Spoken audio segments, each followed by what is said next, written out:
What you are looking at right now is not a tactical mock-up or mere message board speculation. It is the evidence of an invasion. It is the definitive proof that the sanctuary of the Alabama Crimson Tide has been breached by invisible forces. For decades, Tuscaloosa was an impenetrable fortress where a blue-chip recruit's verbal commitment was as solid as a signed professional contract. But in the modern college football landscape, a promise is not even worth the paper it is printed on. NIL money is no longer just leveling the playing field.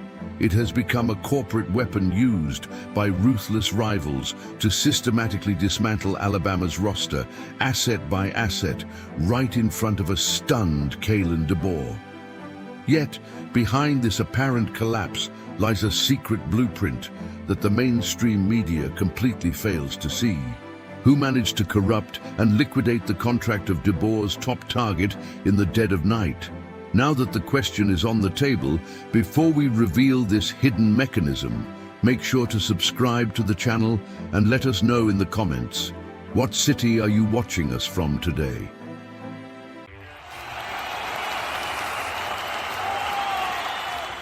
The image of this leaked confidential dossier displaying an elite Alabama commits photo stamped "Terminated by Tennessee" shatters the greatest belief that sustained dynasties in this sport.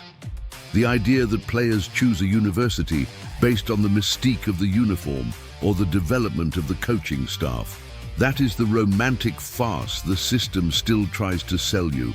The counterintuitive truth is that SEC recruiting has turned into a deregulated, underground stock market where loyalty carries a highly specific price tag, meticulously catalogued by NIL cartels. The average fan opens up sports news websites and immediately falls into a state of panic.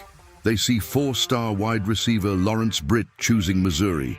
They see elite cornerback John Meredith signing with Texas and edge rusher Antoine Jackson flipping to Ole Miss. But what the backroom data actually reveals is a completely different tactical reality. Audiences usually abandon sports videos when they look like shallow, generic news bulletins. Our retention curve only stabilizes when we crack open the recruiting psychology and look at the chess move that absolutely nobody saw coming. Think about the psychological shift that just occurred.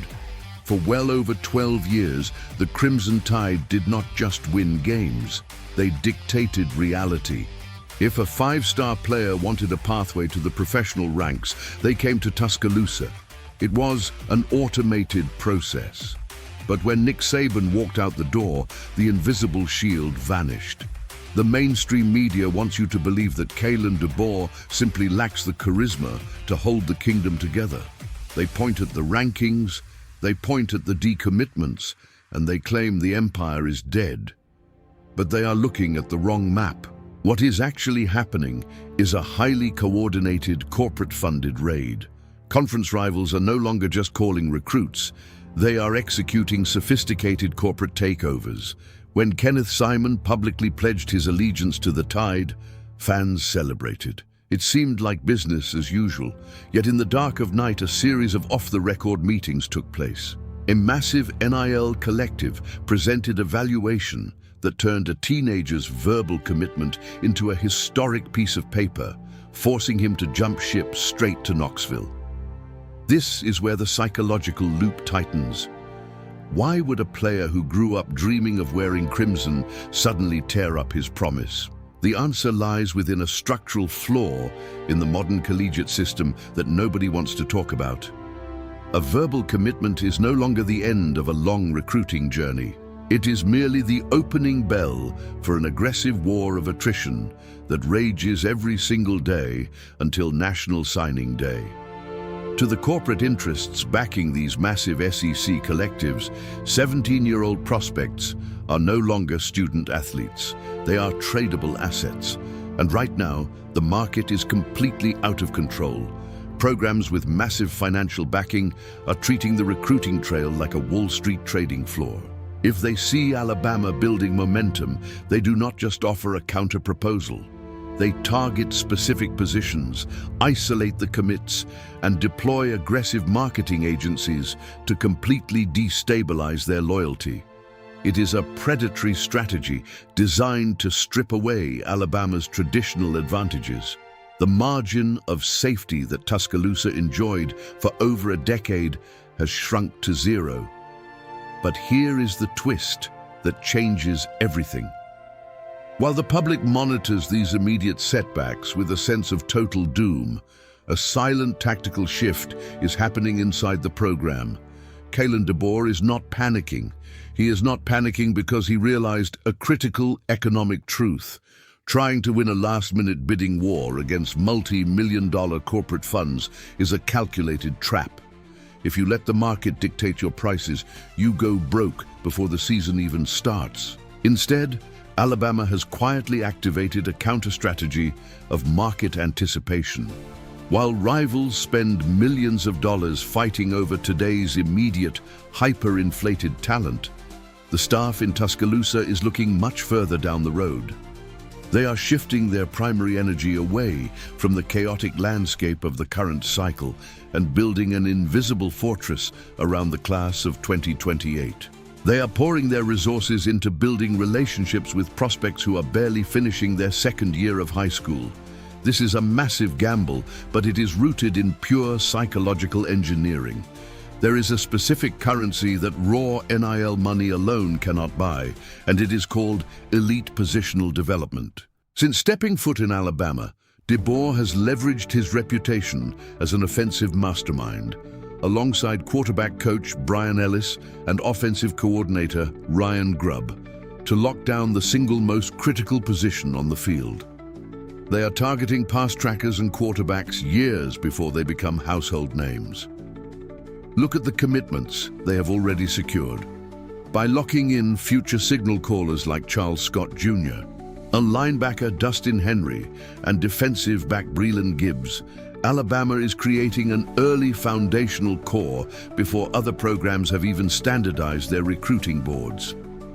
But the crown jewel of this hidden strategy revolves around an in-state phenomenon: quarterback Kingston Preyear. He's an Alabama native who grew up cheering for the Tide, and the staff has built an ironclad bond with him.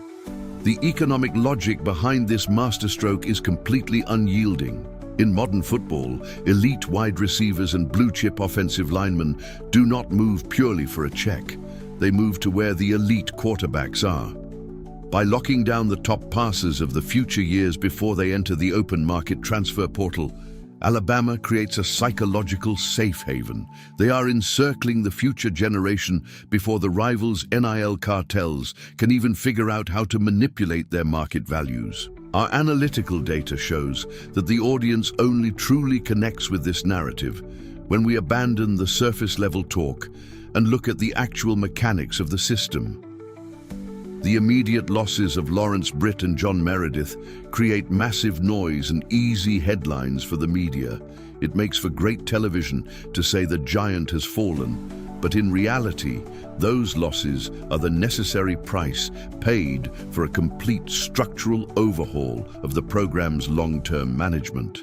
Instead of overreacting to the modern landscape, Alabama is doubling down on relationship building and ultra-early evaluations.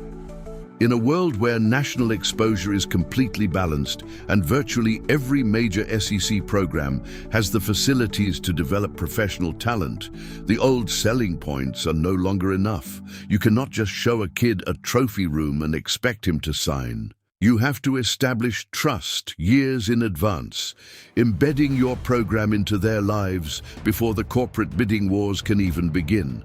The data tracks this perfectly. When you look at the historical trajectory of powerhouse programs undergoing transition, the ones that survive are never the ones that enter panic buying mode. Panic buying leads to bad contracts, toxic locker rooms, and systemic collapse. By refusing to match the absurd valuation numbers thrown around by Tennessee and Texas, Alabama is forcing its rivals to overextend their financial resources on short-term fixes. They are allowing the market to artificially inflate itself until the bubble inevitably bursts. Meanwhile, the foundation for 2028 remains untouched, completely insulated from the immediate volatility of the portal. This is the long game. It is an approach that requires immense discipline, especially when every single loss on the trail is amplified by social media algorithms hungry for crisis headlines. The public sees the immediate vacancy in the locker room, but they fail to see the ledger where the real capital is being accumulated. This brings us back to the core conflict. The real farce of modern recruiting does not lie in the individual choices of these young athletes. It lies in the theatrical illusion created by the collectives and agencies who orchestrate these highly lucrative decommitments. The dynasty did not crumble into dust when the legendary coaches retired. It simply shifted to a completely different, highly volatile chessboard. The traditional power structure has been forced to adapt to a system governed entirely by market forces. Let us trace the money trail even further. When a collective drops millions on a single wide receiver, that money has to come from somewhere. It comes from donors who expect immediate, flawless returns on their investment. If that team drops 2 games in October, the donor base panics, the collective fractures, and the player enters the transfer portal looking for the next payday. It is a carousel of instability. Alabama's strategy is designed to let the rivals trap themselves on that exact carousel, while Tuscaloosa builds a permanent structure from the ground up. By the time the class of 2028 steps onto the field, the hyperinflated NIL market will have undergone its first major correction. The schools that spent all their capital on immediate mercenary talent will be facing donor fatigue and structural debt. Alabama, conversely, will possess a cohesive roster of elite talent that has been developed within the system for over 3 years. It is an asymmetric warfare strategy masked as a temporary rebuilding phase. The leaked dossier we exposed at the beginning of this video is not just an isolated piece of paper. It represents the blueprint of the enemy's entire operational playbook. It shows exactly how far conference rivals are willing to go to manufacture the perception of Alabama's decline. They need the public to believe the tide is failing because perception dockets market value on the recruiting trail. But by analyzing the deeper layers of this corporate war, we can see that the panic is entirely artificial.